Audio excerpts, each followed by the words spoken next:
Tommy Taylor lived the life of a world-famous author, a careless young man that attended a Comic-Con style event that glorified his own publications.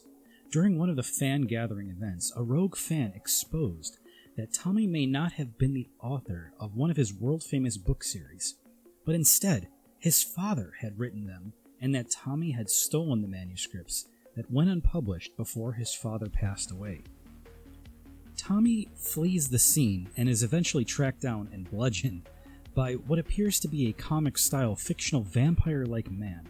Narrowly escaping a bomb trap that exploded near him, Tommy travels to his father's office where a secret wall vault is hidden behind a portrait on the wall. Inside is a warning note and a door handle that would be the key to unlocking portals to any location Tommy desired to travel to. Tommy travels to his father's secret hideout and finds a map of stories that his father spent decades creating, and he uncovers the idea that this map is a foundation for the interface between all fictional stories. Characters from this book appear in the room, and Tommy refuses to believe any of it is valid. While leaving, Tommy creates a new portal, and the main character of his novel appears and suddenly attacks him, claiming that the source of all stories is what Tommy must find to solve his ongoing problems. The characters start to realize that fictional stories cannot be differentiated from whatever the real world is. The main villain of the story is introduced as Pullman, a man on a mission to find a magical horn of the gods. Eventually, Tommy is swallowed by the Leviathan, and it is confirmed that the source of all stories is a giant manifestation of a whale from the Moby Dick novel by Herman Melville in 1851. Tommy realizes that this whale is actually the collective unconscious of fictional stories that intertwine with each other. The source is people, the minds of humanity and mortal beings that define concepts around them and offer structure and meaning to ongoing events and ideas. Long ago, God created creation in two separate halves, the spiritual and the physical. To bridge these gaps, the being known as the Leviathan would be created to drive both realms into being. Eventually, this Leviathan started to starve to death, and God didn't offer any type of food to sustain it. While in the Garden of Eden, the tiny Leviathan noticed Adam and Eve speaking. It listened as Adam began to whisper stories into the Leviathan's ear, which the Leviathan found as an acceptable food source. The Leviathan from then on began to feed on stories, growing larger and larger. As man dreams new stories, these stories are made real by the Leviathan. To bound and protect all from the Leviathan, gods of old found that stories are the chains of the Leviathan, and the more it consumes, the safer mankind and godkind become.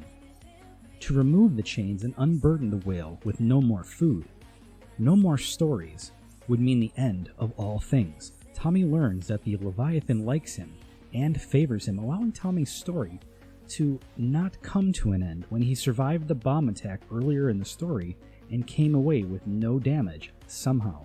Pullman explains that the Leviathan believing stories and people believing stories are the same thing. They are both connected and no different.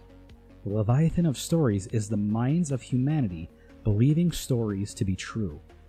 The Leviathan continues to feed on stories. The more it consumes, the more content it is starting to feel, as it imparts its own favor into the stories it's consuming, starting with Tommy Taylor, his favorite story within itself. The Leviathan is not stories. The Leviathan lives within stories, and it is ultimately tethered to all of them. Without story, the Leviathan will perish and wither away. Every fictional world is regarded as part of the Leviathan, like infinite branches of a tree and the strings that tie each branch together. Pullman wants Tommy to destroy the Leviathan so that there would be no more gods or idols, and that humanity can exist on its own without the guiding hand of higher godlike beings. The comic refers to the Leviathan as the interface between the real and the fictional, and this interface directly feeds on the story ongoing. The Leviathan must feed on all story to survive. While some say the Leviathan is a stack on a stack that progresses onwards for infinity, it is later confirmed that it is not a height-based structure, but more of a giant knotted web that folds inward on itself, linking the real to the fictional realms of each potential other world nearby. It ends up that none other than one of the worst possible villains is beyond the cabal that employed Pullman as their weapon of choice, the Boogeyman himself. The heroes are nearly at a loss against the Boogeyman and his army, and the only way to win is to find and play the magic horn that will reset the story back to nothing. Tommy and his friends find the magic horn and use it to end the story, so that new stories and new creations, new worlds that are rich and brimming with fresh fictions can be enjoyed by a new age of readers. The Leviathan is unwritten. Stories of this creation become unwritten, and a void is left in its place, a void that is set up for new stories to be birthed into existence, and for amazing new tales of adventures and heroes to be told. The Leviathan is essentially the collective unconscious of the entire multiverse. As one world is a story to another, these fictions are considered entire worlds of reality on their own, and while fictional to some other space, to themselves they are no more or less real than any other world beyond them. I hope you enjoyed this little guide on the Leviathan of stories and what the comic says about it. It requires story to drive itself, and it collects elements of story within itself, feeding on one of the first stories to ever be told, which was the story of Cain and Abel and Adam and Eve. From there, it progresses through tall tales and adventures of possible heroes and villains, ultimately becoming an infinite knot of infinite stories. The webbing that connects humanity's thoughts and desires, fantasies, and needs becomes the Leviathan of stories. And with all good stories, they must come to an end eventually, only for the page to be turned so that we can enjoy the next new adventure on the horizon.